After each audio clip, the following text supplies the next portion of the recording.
नमस्ते विद्यार्थी मित्रांनो. आज आपण सर्वांसाठी प्रश्न पडणाऱ्या एका विषयावरती व्हिडिओ बनवत आहोत. बऱ्याच विद्यार्थ्यांची ही एक तक्रार असते. माझ्याकडे क्लासला येणारे विद्यार्थी, स्कूलमधल्याही विद्यार्थ्यांचा एक प्रश्न असतो, की सर अभ्यासाला वेळ मिळत नाहीये. अभ्यासाचं मॅनेजमेंट होत नाहीये. जो वेळ मिळतोय तो होमवर्क करण्यामध्येच जातोय आणि आम्हाला प्रॉपर स्टडी करण्यासाठी वेळ मिळत नाहीये.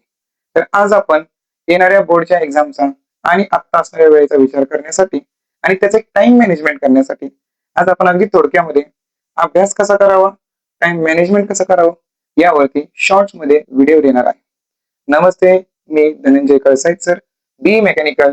गेली 12 वर्ष मी टीचिंग या फील्डमध्ये 5th पासून 12th पर्यंतच्या विद्यार्थ्यांना शिकवत असतो. मी पाठीमागच्या आलेल्या सर्व अनुभवातून तुम्हाला प्रयत्न करेन की तुम्ही टाइम मॅनेजमेंट कसं केलं पाहिजे आणि सर्व विद्यार्थ्यांनी टार्गेट ठेवताना how to score 90% plus marks in the futures board exams यासाठी आपण प्रयत्न केला पाहिजे. या व्हिडिओमध्ये आपण पाहणार आहोत की नक्की अभ्यास केला कसा पाहिजे आणि अभ्यासाचं आपण नियोजन कसं केलं पाहिजे. विद्यार्थ्यांना तुम्ही सगळेजण प्रयत्न करतच असता. अभ्यासासाठी प्रत्येक जण त्याच्या त्याच्या पद्धतीने विद्यार्थी हा प्रयत्न करत असतो.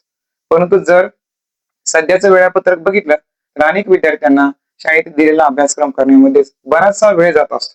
परंतु तरीही त्यातून एक वेळ मॅनेजमेंट काढून नियोजन कसं करायचं याबद्दलचा आपला हा व्हिडिओ आहे.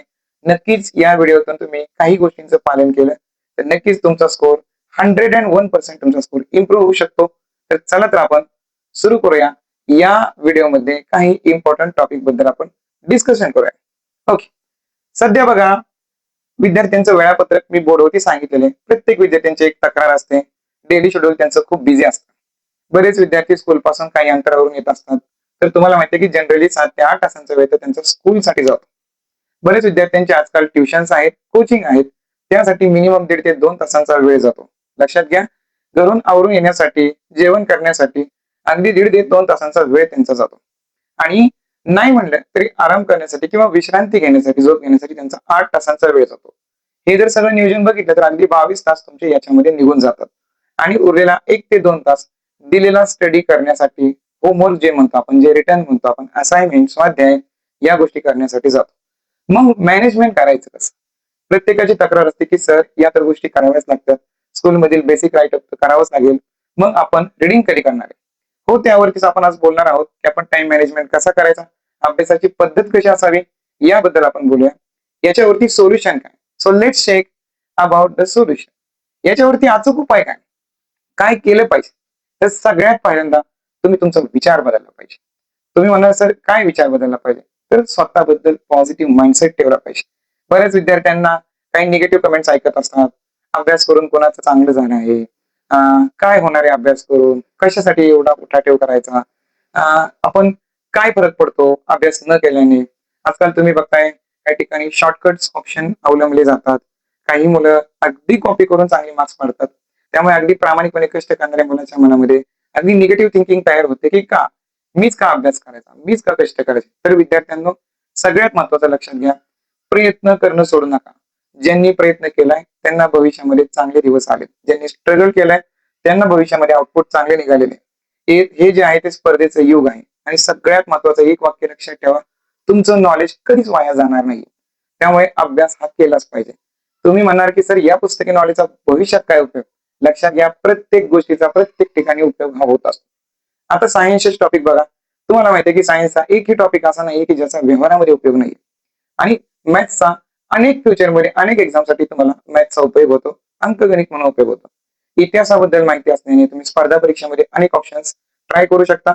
जिओग्राफी कळाली तर आपल्या महाराष्ट्राचा भूगोल, भारताचा भूगोल आणि इव्हन दो वर्ल्डचा भूगोल बद्दल बेसिक नॉलेज तुमचं कव्हर होईल. याचाही स्पर्धा परीक्षेला फायदा होईल. आणि इंग्लिश तर ऑल ओव्हर इंटरनॅशनल लँग्वेज आहे. इंग्लिश कम्युनिकेशन जेवढं जास्त चांगलं होईल तेवढा तुमचा कॉन्फिडन्स इन्क्रीज होणार आहे. फ्युचरमध्ये इंटरव्ह्यूसाठी स्किल वाढणार आहे. सो सेम मॅनर मध्ये यातील कुठलाच सब्जेक्ट तुमचा वेस्ट जाणार नाही. तर सकारात्मकता ठेवा की अभ्यासाने नक्कीच तुमचं फ्युचर सिक्युअर होणार आहे. माइंडसेट पॉझिटिव्ह ठेवा. हे बघा, वेळ निगेटिव्ह माइंडसेट ठेवून सुद्धा स्कूलमध्ये वेळ जाणार आहे, तुमचा कॉलेजमध्ये वेळ जाणार आहे आणि पॉझिटिव्ह माइंडसेटने पण तुमचा वेळ जाणार आहे. तर मग ठेवतानाच पॉझिटिव्ह विचार का करत नाही? न्यूटनचा थर्ड लॉ तुम्हाला माहिती आहे, every action has equal and opposite reaction. So तुमची ऍक्शन पॉझिटिव्ह ठेवा, नक्कीच रिॲक्शन तुम्हाला पॉझिटिव्ह मिळेल. मग काय केलं पाहिजे? तर वेळेचं योग्य नियोजन केलं पाहिजे. तुम्ही म्हणणार का तर सगळ्यात महत्वाचं बघा, वेळेचं योग्य नियोजन म्हणजे जे काय स्कूलमध्ये आपल्याला राईटअप मिळतं, शाळेमध्ये जे लिखाण काम मिळतं, प्रयत्न करून बघा की शाळेतील कधी कधी ऑफ पिरियड्स असतात, कधी कधी एखादी टीचर येण्यासाठी वेळ लागू शकतो, 5, 10, 15 मिनिटांचा वेळ मिळू शकतो. प्रयत्न करा, जे असाइनमेंट आहेत, जे राईटअप दिलेले आहे स्कूलमधून, ते स्कूलमधील मिळालेल्या वेळामध्ये, उरलेल्या वेळामध्ये पूर्ण करता येते का ते बघा. मित्रांशी मैत्रिणींशी गप्पा मारत बसण्यापेक्षा त्या वेळेचं अचूक नियोजन करा. जेवढं लिहिता येईल तेवढं लिहा. कारण की त्यावेळेस जर तुम्ही राईटअप केलं तर निश्चितच तुम्हाला घरी एक चांगला वेळ मिळू शकतो. काय केलं पाहिजे? चला बघूया आपण अभ्यासाची योग्य पद्धत काय. नेक्स्ट पॉइंट आहे आपला, अभ्यासाची योग्य पद्धत आपली कशी असावी. सगळ्यात महत्वाचं, स्वतःच्या नोट्स बनवायला शिका. मी विद्यार्थ्यांना सांगतो, स्कूलमध्ये जरी नोट्स काढून दिल्या असतील नसतील तरी तुम्ही तुमच्या स्वतःच्या नोट्स बनवा. नोट्स बनवणे म्हणजे काय? कोणतंही बुक घ्या, तुमच्याकडे पेन्सिल असेल, हायलायटर असेल, त्याने तुम्हाला जे जे इम्पॉर्टंट टॉपिक्स वाटतात त्यांना आधी अंडरलाईन करायला शिका. मग अगदी काही डेफिनेशन्स असतात, संज्ञा असतात, काही इम्पॉर्टंट पॉईंट असतात, काही फॉर्म्युले असतात, तुम्हाला जे योग्य वाटते त्या गोष्टींना अंडरलाईन करायला शिका. अंडरलाईन केलेले पॉइंट स्वतःच्या हाताने लिहायला शिका. हँड रिटन नोट्स महत्वाच्या आहेत. एकदा लिहिणं म्हणजे 3दा वाचण्यासारखं असतं. पण हो, लिहिताना पूर्ण फोकस त्या रायटअप वरती हवाय तुमचा. नाहीतर आपण गाणी ऐकत लिहितोय, टीव्ही बघत लिहितोय, याचा काही उपयोग नाहीये. तर सगळ्यात महत्वाचं तुमचं सेल्फ म्हणजेच हँड रिटन नोट्स करा. दुसरी महत्वाची गोष्ट जे आजकालचे विद्यार्थी खूप कमी करतोय ते म्हणजे रीडिंग, वाचन ज्याला म्हणतो आपण. होय, रोज तुम्ही वेळेचं मॅनेजमेंट करून वाचनावरती भर दिला पाहिजे. आता तुम्हालाही माहिती आहे की मॉर्निंगचा स्लॉट आणि इव्हिनिंगचा स्लॉट तुम्ही घरी असता, दिवसाचा वेळ तुमचा स्कूलमध्ये जातो. तर तुम्ही एक टार्गेट ठेवा की अगदी मॉर्निंगच्या फ्रेश मूडमध्ये सकाळी उठल्यानंतर मॅनेज करायला शिका की ऍटलिस्ट 1 तास तरी तुम्हाला सकाळी स्कूलला जाण्या अगोदर काढता यावं. त्या 1 तासामध्ये जे प्रॉपर सब्जेक्ट आहेत आपले, जे मेमोराईज करायला लागतात, त्यांचा अभ्यास मॉर्निंगला करा. जसं की आपला सायन्स असेल, अजून पाठांतरामध्ये म्हणाल तर हिस्ट्री असतो, जिओग्राफी असतो, या विषयांना तुम्ही भर देऊ शकता. इव्हिनिंगच्या वेळेमध्ये ज्यावेळी घरामध्ये सगळे असतात, आपल्या कुटुंबातील सगळे व्यक्ती असतात, त्यावेळी तुम्ही मॅथची प्रॅक्टिस करू शकता. ओके, झोपण्याच्या पूर्वीच्या वेळी तुम्ही मराठी हिंदी सारख्या विषयांना वेळ देऊ शकता. लक्षात ठेवा, आपल्याला काय करायचं की फ्रेश मूड हा मेमोराईज करण्यासाठी द्यायचा. दुसरी महत्वाची गोष्ट, प्रत्येक विषयाला ऍटलिस्ट 10 ते 15 मिनिटं तरी मी बघेल, रोज बघेल, अशी सवय लावा. काही काही विद्यार्थी आज मराठीचा अभ्यास केला तर 10 दिवस मराठीचं पुस्तक घ्यायचंच नाही. आज सायन्सचा अभ्यास केला तर परत 8 दिवस सायन्सकडे बघायचंच नाही. असं नका करू. दिलेल्या 1 ते 2 तासाच्या रिडिंग मध्ये प्रत्येक विषयाला ऍटलिस्ट 15 मिनिट पासून हाफ अँड आवर पर्यंत, अर्ध्या तासापर्यंतचा वेळ द्या. प्रत्येक विषयाला अगदी टच देण्याचा प्रयत्न करा. स्कूलमध्ये टॉपिक शिकवण्याच्या अगोदर अभ्यास करू शकता किंवा शिकल्यानंतर लगेच अभ्यास करू शकता. लक्षात ठेवा, स्कूलच्या सिलेबसच्या सोबत जर स्टडी केला तर तो एक्झॅक्टली मेमोराईज होण्यासाठी फायदा होऊ शकतो. काय केलं पाहिजे?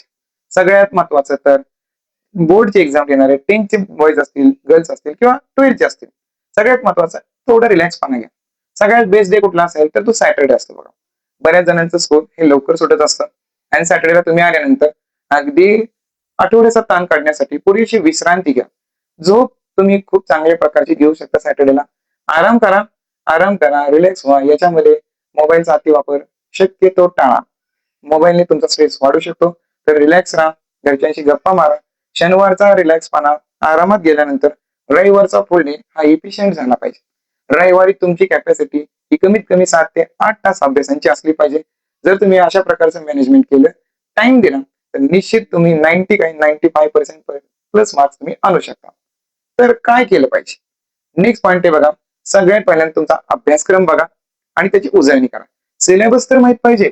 प्रत्येक सब्जेक्टचा पहिल्या पेजवरती आधी सिलेबस माहिती असणं गरजेचं आहे. कोणता चॅप्टर किती मार्क्स आहे, कुठल्या चॅप्टरला किती वेटेज द्यायचंय, याच्याबद्दल अगोदर तुमच्या मनामध्ये क्लिअर कट कन्सेप्ट मॅप असावं. वेटेज नुसार अभ्यास करायला शिका. लक्षात घ्या, ज्यावेळी तुम्ही तुमचा सिलेबस बनवाल, ज्यावेळी तुम्ही कुठलाही चॅप्टर होतो तो रिडिंग केल्यानंतर दुसरी महत्वाची गोष्ट असते ग्रुप डिस्कशन, चर्चा करा. अशाही मित्रांबरोबर आपण गप्पा मारत बसलेलो असतो, इतरत्र गोष्टींमध्ये वेळ घालतो, तर क्रॉस क्वेश्चन एकमेकांना करा. मित्रांशी विचारा, तो कोणत्या गोष्टीबद्दल रिडिंग केलेलं आहे. तुम्हाला तुमचा ग्रुप त्याच विचारांचा बनवावा लागेल. संगत पण तितकीच महत्वाची आहे. एकट्या विद्यार्थ्यांनी अभ्यास करून जर 2 जण त्याला डिस्टर्ब करणार असतील तर अभ्यास होणार नाहीये. एकट्या विद्यार्थ्याने त्यांच्या मित्रांना कन्व्हे करा, प्रकारे फायदा होऊ शकतो. आणि म्हणून ग्रुप डिस्कशन, चर्चा यालाही महत्व द्या. प्रयत्न तरी करा. प्रयत्नाने सुरुवात चांगली करा, त्यांनी नक्कीच बदल घडू शकतो. काय केलं पाहिजे? तर यशाची गुरु किल्ली काय? सगळ्यात महत्वाचं 10th आणि 12वीच्या विद्यार्थ्यांना सांगतो, PYQ वरती भर द्या. प्रिव्हियस इयर क्वेश्चन पेपर वरती तुम्ही भर देणं गरजेचं आहे. आपण आपल्या चॅनलवरती 10th प्रिव्हियस इयरचे क्वेश्चन पेपर ऑलरेडी पोस्ट करत आलेलो आहोत. ओके, काही पेपर मी ऑनलाईन टाकलेले सुद्धा आहेत. प्रत्येक आणि पाठीमागचे 5 वर्षाचे क्वेश्चन पेपर आपण स्वतःहून सोडवून बघणं खूप गरजेचं आहे. आजपर्यंतचा रेकॉर्ड राहिलेला आहे की प्रिव्हियस इयर क्वेश्चन पेपर मधील मॅक्सिमम क्वेश्चन हे रिपीट आउट होतात किंवा सेम मॅनरचे क्वेश्चन्स येतात. मग तुमचा मॅथ्स असू दे, सायन्स असू दे किंवा इंग्लिश असू दे, सगळ्यांसाठी PYQ तुम्ही करणं गरजेचं आहे. अगदी सेम 12th विद्यार्थ्यांनाही तोच कन्सेप्ट लागू होतो. तुमचा PCMB असू दे, फिजिक्स, केमिस्ट्री, मॅथ्स, बायो असू दे किंवा तुम्ही आर्ट कॉमर्सचे विद्यार्थी असा, प्रिव्हियस इयरच्या क्वेश्चन पेपरवरती भर द्या. सहजपणे क्वेश्चन पेपर ऑनलाईन अवेलेबल होत आहेत. तुम्ही सर्च करा आणि असे ऍप्स आहेत की ज्यांच्यावरती तुम्हाला सहजपणे हे क्वेश्चन पेपर उपलब्ध आहे. सेम मॅनर मध्ये सगळ्यात महत्वाचं काय असेल तर बोर्ड एक्झाम जशी जशी जवळ येते, जसं जसं तुम्ही 10th आणि 12th स्टँडर्ड मध्ये आहात, तसं तसं तुम्हाला तुमचं हेल्थ महत्वाचं आहे. आरोग्य तितकंच महत्वाचं आहे. अभ्यासासोबत आपले शरीर जपा, आहार उत्तम प्रकारचा घ्या आणि सोबतच तुमचं पाण्याचं प्रमाणही तितकंच असणं गरजेचं आहे. रोज किमान 3 ते 4 लिटर पाणी तुम्ही पिणं गरजेचं आहे. आणि हो, या सर्वांसोबत या सगळ्या गोष्टी मेमराईज होण्यासाठी महत्वाचं काय असेल, स्लीप, झोप महत्वाची.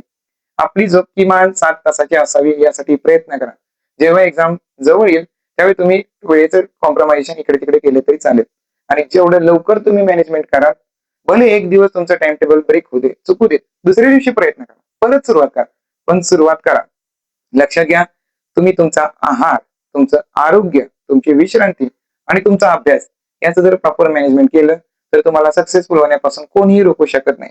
या काही छोट्याशा टिप्स आहेत, यांचा वापर करा, नक्कीच तुम्हाला फायदा होऊ शकतो. लक्षात घ्या, कोशिश करणे वालों की कभी हार नाही होती. बघा, तुम्हालाही माहिती आहे की फक्त प्रयत्न करत राहा. आतापर्यंत अनेकांनी तुम्हाला सांगून गेलेले की प्रत्येक ऍक्शनला त्याच प्रकारची रिॲक्शन भेटत असते. मग तुमची ऍक्शन चांगली पाहिजे, रिॲक्शन चांगलीच तुम्हाला भेटेल. म्हणून सांगतोय की तुमची ऍक्शन ही पॉझिटिव्ह असावी, हार्ड वर्किंग असावी, प्रयत्न करणारी असावी. निश्चित तुम्हाला मिळणारा रिझल्ट ही तितकाच फायद्याचा असेल. कुठल्याही यशासाठी शॉर्टकट नसतो. कष्ट करा. अभ्यास केल्याने कॉन्फिडन्स इतका चांगला वाढतो की उद्या तुम्ही कोणत्याही इंटरव्ह्यूला गेला तर कॉन्फिडंटने तुम्ही बोलू शकता, स्वतःला बिल्डअप करू शकता. कोणी काहीही सांगितलं तरी कॉन्फिडंटने चालणं, कॉन्फिडंटने बोलणं यासाठी प्रयत्न करा. स्कूलमध्ये जाणं असेल, कुठं ट्युशनला जाणं असेल, पॉझिटिव्हली जा. ओके, एकदम आपला युनिफॉर्म क्लीन असावा, केस प्रॉपर असावीत, आपला हेल्थ, बॉडी शेप हा प्रॉपर असावा. आपण आळसपण आल्यासारखं कधीही कुठेही जाऊ नये. लोक दोन्ही प्रकारे तुम्हाला बोलणारच आहेत, पण जेवढं स्वतःला तुम्ही पॉझिटिव्ह ठेवाल, युनिफॉर्म क्लीन असेल, तेवढा आपला माइंडसेट पॉझिटिव्ह राहू शकतो, आपले विचार पॉझिटिव्ह राहू शकतात. सो सर्वांनी प्रयत्न करा, हार्ड वर्किंग करा, दिलेल्या सूचनांचं पालन करा, PYQ सोडवायचा प्रयत्न करा. निश्चितच माझ्याकडून सर्वांना शुभेच्छा आहेत की तुमच्या सगळ्यांचा रिझल्ट हा 90% प्लस येऊ. जर तुम्हाला व्हिडिओ आवडला असल्यास चॅनलला लाईक करा, सबस्क्राईब करा. थँक्यू, धन्यवाद.